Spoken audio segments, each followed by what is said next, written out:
दोस्तों नमस्कार। आज के वीडियो में प्रभु श्री राम को 14 वर्ष का वनवास के दौरान वह किस जगह पर रुके थे, वह अब कहाँ है। आइए हम उन जगहों को जानते हैं। इस वनवास काल में श्री राम ने कई ऋषि मुनियों से शिक्षा और विद्या ग्रहण की, तपस्या की और भारत के आदिवासी, वनवासी और तमाम तरह के भारतीय समाज को संगठित कर उन्हें धर्म के मार्ग पर चलाया। संपूर्ण भारत को उन्होंने एक ही विचारधारा के सूत्र में बांधा। लेकिन इस दौरान उनके साथ कुछ ऐसा भी घटा जिसने उनके जीवन को बदल कर रख दिया। रामायण में उल्लेखित और अनेक अनुसंधानकर्ताओं के अनुसार जब भगवान राम को वनवास हुआ तब उन्होंने अपनी यात्रा अयोध्या से प्रारंभ करते हुए रामेश्वरम और उसके बाद श्रीलंका में समाप्त की। इस दौरान उनके साथ जहां भी जो घटा उनमें से 200 से अधिक घटना स्थलों की पहचान की गई है। आओ जानते हैं कुछ प्रमुख स्थानों के बारे में। केवट प्रसंग। राम को जब वनवास हुआ तो वाल्मीकि रामायण और शोधकर्ताओं के अनुसार वे सबसे पहले तमसा नदी पहुंचे, जो अयोध्या से 20 किलोमीटर दूर है। इसके बाद उन्होंने गोमती नदी पार की और प्रयागराज से 20 से 22 किलोमीटर दूर वे श्रृंगवेरपुर पहुंचे, जो निषादराज गुह का राज्य था। यहीं पर गंगा के तट पर उन्होंने केवट से गंगा पार करने को कहा था। सिंगरौर इलाहाबाद से 22 मील लगभग 35.2 किलोमीटर उत्तर पश्चिम की ओर स्थित सिंगरौर नामक स्थान ही प्राचीन समय में श्रृंगवेरपुर नाम से परिज्ञात था। रामायण में इस नगर का उल्लेख आता है। यह नगर गंगा घाटी के तट पर स्थित था। महाभारत में इसे तीर्थस्थल कहा गया है। कुरई इलाहाबाद जिले में ही कुरई नामक एक स्थान है, जो सिंगरौर के निकट गंगा नदी के तट पर स्थित है। गंगा के उस पार सिंगरौर तो इस पार कुरई। सिंगरौर में गंगा पार करने के पश्चात श्री राम इसी स्थान पर उतरे थे। इस ग्राम में एक छोटा सा मंदिर है, जो स्थानीय लोकश्रुति के अनुसार उसी स्थान पर है जहां गंगा को पार करने के पश्चात राम, लक्ष्मण और सीता जी ने कुछ देर विश्राम किया था। चित्रकूट के घाट पर कुरई से आगे चलकर श्री राम अपने भाई लक्ष्मण और पत्नी सहित प्रयाग पहुंचे थे। प्रयाग को वर्तमान में इलाहाबाद कहा जाता है। यहाँ गंगा जमुना का संगम स्थल है। हिंदुओं का यह सबसे बड़ा तीर्थस्थान है। प्रभु श्री राम ने संगम के समीप यमुना नदी को पार किया और फिर पहुंच गए चित्रकूट। यहाँ स्थित स्मारकों में शामिल हैं वाल्मीकि आश्रम, मांडव्य आश्रम, भरतकूप इत्यादि। चित्रकूट वह स्थान है जहाँ राम को मनाने के लिए भरत अपनी सेना के साथ पहुंचते हैं। तब जब दशरथ का देहांत हो जाता है, भारत यहाँ से राम की चरण पादुका ले जाकर उनकी चरण पादुका रखकर राज्य करते हैं। अत्रि ऋषि का आश्रम चित्रकूट के पास ही सतना, मध्य प्रदेश स्थित अत्रि ऋषि का आश्रम था। महर्षि अत्रि चित्रकूट के तपोवन में रहा करते थे। वहां श्री राम ने कुछ वक्त बिताया। अत्रि ऋषि ऋग्वेद के पंचम मंडल के दृष्टा हैं। अत्रि ऋषि की पत्नी का नाम है अनुसूया, जो दक्ष प्रजापति की 24 कन्याओं में से एक थी। राम ने महर्षि की आज्ञा को शिरोधार्य कर उपद्रवी राक्षसों तथा मनुष्य का प्राणांत करने वाले भयानक सर्पों को नष्ट करने का वचन देकर सीता तथा लक्ष्मण के साथ आगे के लिए प्रस्थान किया। चित्रकूट की मंदाकिनी, गुप्त गोदावरी, छोटी पहाड़ियां, कंदराओं आदि से निकलकर भगवान राम पहुंच गए घने जंगलों में। दंडकारण्य चित्रकूट से निकलकर श्री राम घने वन में पहुंच गए। असल में यही था उनका वनवास। इस वन को उस काल में दंडकारण्य कहा जाता था। मध्य प्रदेश, छत्तीसगढ़ और महाराष्ट्र के कुछ क्षेत्रों को मिलाकर दंडकारण्य था। दंडकारण्य में छत्तीसगढ़, ओडिशा एवं आंध्र प्रदेश राज्यों के अधिकतर हिस्से शामिल हैं। दरअसल उड़ीसा की महानदी के इस पास से गोदावरी तक दंडकारण्य का क्षेत्र फैला हुआ था। इसी दंडकारण्य का ही हिस्सा है आंध्र प्रदेश का एक शहर भद्राचलम। गोदावरी नदी के तट पर बसा यह शहर सीतारामचंद्र मंदिर के लिए प्रसिद्ध है। यह मंदिर भद्रगिरि पर्वत पर है। कहा जाता है कि श्री राम ने अपने वनवास के दौरान कुछ दिन इस भद्रगिरि पर्वत पर ही बिताए थे। स्थानीय मान्यता के मुताबिक दंडकारण्य के आकाश में ही रावण और जटायु का युद्ध हुआ था और जटायु के कुछ अंग दंडकारण्य में आ गिरे थे। ऐसा माना जाता है कि दुनिया भर में सिर्फ यहीं पर जटायु का एकमात्र मंदिर है। पंचवटी नासिक दंडकारण्य में मुनियों के आश्रमों में रहने के बाद श्री राम अगस्त्य मुनि के आश्रम गए। यह आश्रम नासिक के पंचवटी क्षेत्र में है, जो गोदावरी नदी के किनारे बसा है। यहीं पर लक्ष्मण ने शूर्पणखा की नाक काटी थी। राम लक्ष्मण ने खर व दूषण के साथ युद्ध किया था। गिद्धराज जटायु से श्री राम की मैत्री भी यहीं हुई थी। वाल्मीकि रामायण अरण्यकांड में पंचवटी का मनोहर वर्णन मिलता है। सर्वतीर्थ नासिक क्षेत्र में शूर्पणखा, मारीच और खर व दूषण के वध के बाद ही रावण ने सीता का हरण किया और जटायु का भी वध किया था, जिसकी स्मृति नासिक से 56 किलोमीटर दूर ताकेड़ गांव में सर्वतीर्थ नामक स्थान पर आज भी संरक्षित है। जटायु की मृत्यु सर्वतीर्थ नाम के स्थान पर हुई, जो नासिक जिले के इक्तपुरी तहसील के ताकेड़ गांव में मौजूद है।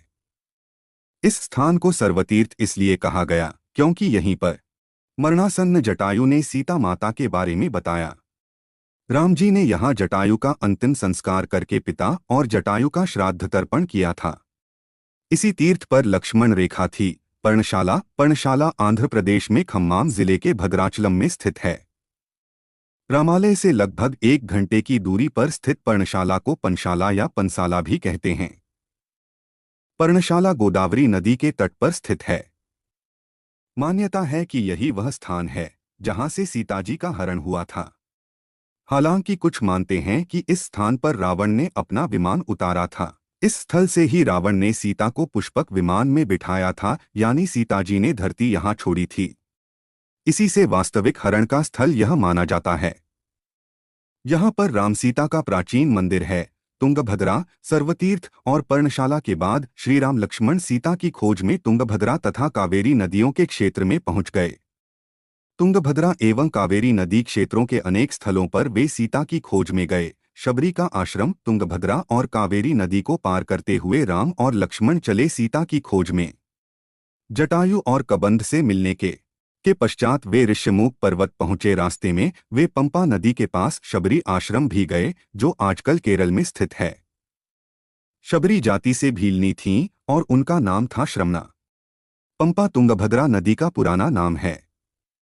इसी नदी के किनारे पर हम्पी बसा हुआ है। पौराणिक ग्रंथ रामायण में हम्पी का उल्लेख वानर राज्य किष्किंधा की राजधानी के तौर पर किया गया है। केरल का प्रसिद्ध सबरिमलय मंदिर तीर्थ इसी नदी के तट पर स्थित है।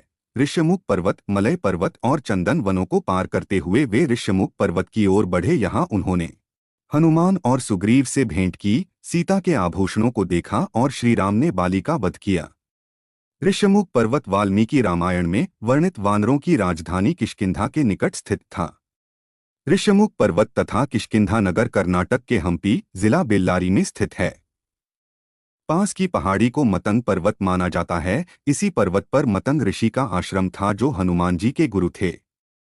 कोडिकरई हनुमान और सुग्रीव से मिलने के बाद श्री राम ने वानर सेना का गठन किया और लंका की ओर चल पड़े। तमिलनाडु की एक लंबी तटरेखा है जो लगभग 1000 किलोमीटर तक विस्तारित है।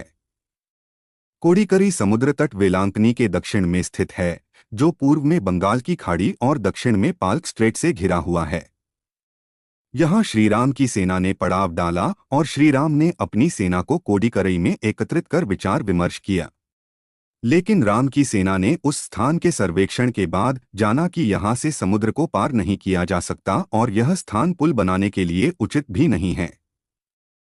तब श्रीराम की सेना ने रामेश्वरम की ओर कूच किया। रामेश्वरम समुद्र तट एक शांत समुद्र तट है और यहाँ का छिछला पानी तैरने और सन बेदिंग के लिए आदर्श है। रामेश्वरम प्रसिद्ध हिंदू तीर्थ केंद्र है। महाकाव्य रामायण के अनुसार भगवान श्री राम ने लंका पर चढ़ाई करने के पहले यहाँ भगवान शिव की पूजा की थी। रामेश्वरम का शिवलिंग श्रीराम द्वारा स्थापित शिवलिंग है। धनुषकोडी वाल्मीकि के अनुसार 3 दिन की खोजबीन के बाद श्रीराम ने रामेश्वरम के आगे समुद्र में वह स्थान ढूंढ निकाला जहां से आसानी से श्रीलंका पहुंचा जा सकता हो। उन्होंने नल और नील की मदद से उक्त स्थान से लंका तक का पुल निर्माण करने का फैसला लिया। धनुषकोडी भारत के तमिलनाडु राज्य के पूर्वी तट पर रामेश्वरम द्वीप के दक्षिणी किनारे पर स्थित एक गांव है। धनुषकोडी पंबन के दक्षिण पूर्व में स्थित है। धनुषकोडी श्रीलंका में तलैमन्नार से करीब 18 मील पश्चिम में है। इसका नाम धनुषकोडी इसलिए है कि यहाँ से श्रीलंका तक वानर सेना के माध्यम से नल और नील ने जो पुल राम सेतु बनाया था उसका आकार मार्ग धनुष के समान ही है। इन पूरे इलाकों को मन्नार समुद्री क्षेत्र के अंतर्गत माना जाता है। धनुषकोडी ही भारत और श्रीलंका के बीच एकमात्र स्थलीय सीमा है, जहां समुद्र नदी की गहराई जितना है, जिसमें कहीं कहीं भूमि नजर आती है। नुवारा एलिया पर्वत श्रृंखला वाल्मीकि रामायण अनुसार श्रीलंका के मध्य में रावण का महल था। नुवारा एलिया पहाड़ियों से लगभग 90 किलोमीटर दूर बांद्रवेला की तरफ मध्य लंका की ऊंची पहाड़ियों के बीचों बीच सुरंगों तथा गुफाओं के भंवरजाल मिलते हैं। यहाँ ऐसे कई पुरातात्विक अवशेष मिलते हैं जिनकी कार्बन डेटिंग से इनका काल निकाला गया है। श्रीलंका में नुआरा एलिया पहाड़ियों के आसपास स्थित रावण फॉल, रावण गुफाएं, अशोक वाटिका, खंडहर हो चुके विभीषण के महल आदि की पुरातात्विक जांच से इनके रामायण काल के होने की पुष्टि होती है। आजकल भी इन स्थानों की भौगोलिक विशेषताएं, जीव, वनस्पति तथा स्मारक आदि बिल्कुल वैसे ही हैं जैसे कि रामायण में वर्णित किए गए हैं। श्री वाल्मीकि ने रामायण की संरचना श्रीराम के राज्याभिषेक के बाद वर्ष 5075 ईसा पूर्व के आसपास की होगी। श्रुति स्मृति की प्रथा के माध्यम से पीढ़ी दर पीढ़ी परिचलित रहने के बाद वर्ष 1000 ईसा पूर्व के आसपास इसको लिखित रूप दिया गया होगा। इस निष्कर्ष के बहुत से प्रमाण मिलते हैं। दोस्तों, आशा करता हूँ प्रभु श्री राम वन गमन का ये वीडियो अच्छा लगा होगा। अपने दोस्तों को शेयर कर और चैनल को सब्सक्राइब कर ले।